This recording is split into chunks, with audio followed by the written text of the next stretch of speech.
Have you ever wondered how a man of humble beginnings could rise to become one of the most influential figures in history? Enter Napoleon Bonaparte, a name that rings through the annals of time, synonymous with power, strategy, and a dash of controversy.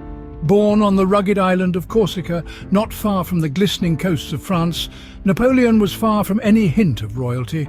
His parents, Carlo and Letizia, were of minor Corsican nobility, but they were far from influential or wealthy. Despite the hardships, young Napoleon was gifted with an opportunity that would set the course of his life. Sent to mainland France for his education, he entered a world far removed from his Corsican upbringing. Here he was immersed in the French language and culture, honing his intellect in the hallowed halls of the military schools in Brienne and Paris.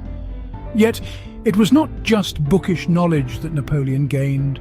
He was a keen observer, absorbing like a sponge the political turmoil that engulfed France. The young Corsican, with his sharp mind and fiercer determination, was being shaped by the very forces that were tearing France apart. Napoleon's early military career was as meteoric as it was impressive. He was just 16 when he received his first commission as a second lieutenant in the artillery. His strategic genius was evident early on, and he quickly rose through the ranks. His victory at the siege of Toulon, where he famously ousted the British forces, marked him as a man to watch. But it wasn't just his military prowess that caught people's attention. Napoleon was a man of the Enlightenment, a believer in reason and progress. His ideas were as much a part of his arsenal as his cannons and infantry. He was not just a soldier, but a thinker, a visionary who saw a different future for France. From such humble beginnings rose a man who would shape the world. But how did he do it? Let's delve deeper into the life of Napoleon Bonaparte. Napoleon's rise to power was anything but ordinary. In the chaotic world of post-revolutionary France, a young, ambitious Corsican named Napoleon Bonaparte emerged as a beacon of hope. His role in the French Revolution was instrumental, though not in the way you might expect. Napoleon was not a fervent revolutionary, but rather a pragmatist who saw the upheaval as an opportunity to advance his own ambitions. He first made a name for himself in 1793 by retaking the port city of Toulon from British forces. His strategic brilliance was evident, and his reputation as a military genius began to take shape. But it was his successful Italian campaign that truly put Napoleon on the map. In 1796, Napoleon was given command of the ragtag French army in Italy. Despite being vastly outnumbered and poorly supplied, he led his troops to a series of astonishing victories against the Austrians. He was a master of speed, surprise, and audacious tactics, and he had a charismatic presence that inspired fierce loyalty among his soldiers. But Napoleon was more than just a military genius. He was also a shrewd political operator. He knew that power in revolutionary France was a precarious thing, and he was determined to secure his position. In 1799, he returned to France and staged a coup d'état, effectively ending the French Revolution. He installed himself as the first consul of France, a position that gave him nearly unlimited power. He promised stability, order, and prosperity, and many in France were willing to trade their revolutionary ideals for the promise of a better future. Napoleon was now in control of France, but he had his sights set on more than just his home country. His ambition was boundless, and he was just getting started. The rise of Napoleon was a turning point in history, and his impact would be felt far beyond the borders of France. As we will see in the next scene, Napoleon's desire for conquest would lead him to proclaim himself emperor and set out on a campaign of expansion that would reshape Europe. From first consul to emperor, Napoleon's ambition knew no bounds. His rise to power was meteoric, and he wasn't about to stop at the mere title of first consul. In the year 1804, Napoleon crowned himself Emperor of France in a grand ceremony at the Notre Dame Cathedral. This wasn't a mere change of title. By crowning himself, Napoleon was signaling a shift in power, a step away from the Republic and a return to monarchical rule. But Napoleon wasn't content with just ruling France. He had his eyes set on all of Europe. His expansionist policies were audacious, even for his time. He wanted to establish his dominion far and wide. Napoleon initiated a series of wars which are collectively known as the Napoleonic Wars. His military strategies were revolutionary. His use of the corps system, where each corps could operate independently from the main army, was a game-changer in the battlefield. His victories spread from Italy to Egypt, across vast swathes of Europe. He seemed unstoppable. His military prowess, coupled with his shrewd diplomatic skills, allowed him to carve out a large empire in just a decade. At its peak, Napoleon's empire included a large part of Europe, with various kingdoms and duchies under his direct or indirect control. Yet Napoleon wasn't just a conqueror. He was an administrator too. He implemented a number of reforms in the territories he conquered. His Napoleonic Code, a legal code that emphasized equality before the law and secularism, had a profound impact on many European legal systems. Napoleon was a man of extraordinary ambition and ability. He was a military genius, a shrewd diplomat, and a visionary administrator. His reign as emperor was marked by rapid expansion, sweeping reforms, and numerous victories. Napoleon seemed invincible, but every rise has a fall.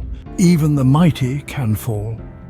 As the old saying goes, the greater the height, the harder the fall.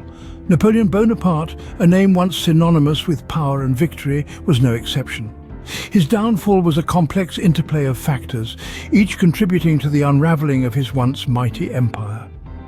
One of the most significant blows to Napoleon's reign was the disastrous Russian campaign. In the summer of 1812, Napoleon embarked on a military campaign against Russia, a decision that would prove to be one of his greatest mistakes. With over 500,000 soldiers under his command, he marched into Russia, confident of a swift victory. But Russia had other plans. The Russian strategy of retreating and scorching the earth left Napoleon's army without supplies in the harsh Russian winter. The result was catastrophic, with an estimated 400,000 soldiers losing their lives. The Russian campaign marked the beginning of the end for Napoleon. His military reputation suffered, and his enemies saw an opportunity to strike. The coalition of European powers, once fearful of Napoleon, now saw a chance to reclaim their territories. They united against him, leading to his defeat in the Battle of Leipzig in 1813. Faced with overwhelming opposition, Napoleon was forced to abdicate his throne in April of 1814. He was exiled to the island of Elba off the coast of Italy. However, his spirit was far from broken. He escaped from Elba and returned to power for a brief period known as the 100 Days. But his comeback was short-lived. After his defeat at the Battle of Waterloo in June 1815, he was exiled again, this time to the remote island of St. Helena in the South Atlantic, where he lived out the rest of his days. Napoleon's reign had come to an end, but his influence was far from over. His downfall was a dramatic turn of events, a steep fall from the pinnacle of power. But even in his downfall, Napoleon left an indelible mark on history, a legacy that would echo through the ages. Despite his downfall, Napoleon's impact on the world is undeniable. His influence permeates many aspects of modern life, from law and politics to military strategy, and even the very concept of nationalism. Let's turn our gaze first to the legal domain.